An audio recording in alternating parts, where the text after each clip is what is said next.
महाराष्ट्रातील कानाकोपऱ्यातील राजकीय, सांस्कृतिक, क्रीडा, शैक्षणिक, आर्थिक, आध्यात्मिक, सामाजिक व गुन्हेगारी वृत्तांचा आढावा देणारं न्यूज चॅनल म्हणजेच ब्रेकिंग न्यूज लाईव्ह नाशिक। आम्ही दाखवतो देशाची सत्य परिस्थिती।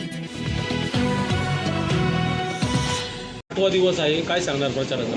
नमस्कार, मी श्रावण भाऊसाहेब शिंदे। मी प्रभाग क्रमांक 10 मधून अपक्ष उमेदवारी करत आहे। आज आमचा प्रचाराचा 8वा दिवस आहे व आम्हाला प्रभाग क्रमांक 10 मधून नागरिकांचा खूप प्रचंड प्रतिसाद मिळत आहे व नागरिकांचे म्हणणे असेच आहे की तुम्ही भाऊ आम्हाला यावेळेस नगरसेवक म्हणून पाहायला आवडेल व आम्ही त्यासाठी जे पण काही प्रयत्न लागेल मतदानाच्या माध्यमातून आम्ही तुम्हाला ते प्रभाग क्रमांक 10 स्कूटर या निशाणीवर फुली मारून आम्ही तुम्हाला विजयी करणार। तसेच यापूर्वी आम्ही जे सामाजिक, धार्मिक, शैक्षणिक जे उपक्रम राबवले आहेत तर त्यात पण जनतेचा खूप प्रचंड प्रतिसाद आम्हाला मिळालेला आहे व यापुढे आम्ही जनतेची अशीच सेवा आमच्या सामाजिक, शैक्षणिक व धार्मिक स्वरूपाच्या कामातनं जनतेसाठी आम्ही करत राहणार आहोत।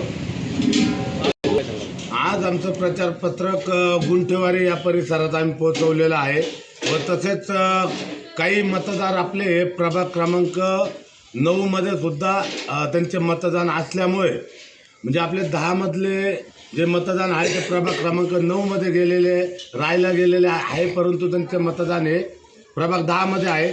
तर आम्ही त्या परिसरात सुद्धा आज पत्रकं वाटलेले आहे। तर आम्हाला जनतेने हक्काने सांगितलं आहे की भाऊ आम्हाला एक नवीन चेहरा पाहिजे आहे व आम्ही तुम्हाला यावेळेस निवडून देणार म्हणजे देणार। यापुढे गुंठेवारी म्हणजे माझं ते एक घर आहे, त्यामध्ये साधारण मी 1200 ते 1300 प्लॉट आजपर्यंत विकलेले आहे। तर आजपर्यंत साधारण 10-12 वर्षापासून आम्ही ते प्लॉट सेल आउट करत आहोत, म्हणजे मी ते सेल आउट करत आहे। आणि त्या परिसरामध्ये जसं नागरिकांना सुविधा मिळायला पाहिजे होतं इथून मागच्या प्रतिनिधींकडनं, लोकप्रतिनिधींकडनं त्या सुविधा मिळालेल्या नाही आहे व ते माझं स्वतःचं घर मी त्यांना समजतो व मी त्यांना ज्या पण काही समस्या आहेत त्यांचं निराकरण करेल माझ्या पद्धतीने। मी कुठलंही पद काही नसताना आजपर्यंत गुंठेवारी परिसरासाठी माझ्या स्वतःच्या प्लॉटमधनं ड्रेनेज लाईनसाठी स्वतःची जागा दिलेली आहे व साधारण लोकांचा जो गैरसोय होती ती आम्ही दूर केलेली आहे। त्याचप्रमाणे तिथं सर्वसामान्य कुटुंब राहतात, त्यांना एकदम कमी किमतीमध्ये आम्ही घरे देऊन त्यांची परिस्थिती हलाखीची असल्यामुळे आम्ही त्यांना पैशांसाठी सुद्धा सांभाळून घेतलेलं आहे व टर्म टू टर्म आम्ही पेमेंट घेतलेलं आहे। त्यामुळे नागरिकांचा आम्हाला खूप मोठा प्रचंड प्रतिसाद आहे। तसे राधाकृष्णनगरमध्ये राहतो, अशोकनगरमध्ये माझं बालपण गेलेलं आहे व सावरकर नगरमध्ये माझे एकदम चांगले रिलेशन आहेत। मग प्रत्येक परिसरात माझे मैत्रीत्वाचे नाते असल्यामुळे मी नक्कीच यावेळेस विजयी होणार याची मला खात्री आहे। प्रभाग क्रमांक 10 मधील नागरिकांना आपण काय आवाहन करणार?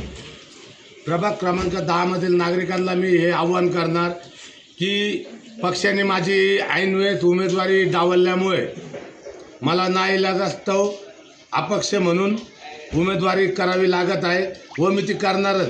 जनतेच्या आग्रहास्तव मी उमेदवारी करण्याचे तयार झालो व मी उमेदवारी करत आहे। आणि त्यात माझं जनतेला प्रभाग क्रमांक 10 मधील नागरिकांना आव्हान आहे की तुम्ही एक फुली स्कूटर या निशाणीवर मारून मला प्रचंड मतांनी विजयी करावी असे मी सर्व नागरिकांना आव्हान करतो। जय हिंद, जय महाराष्ट्र।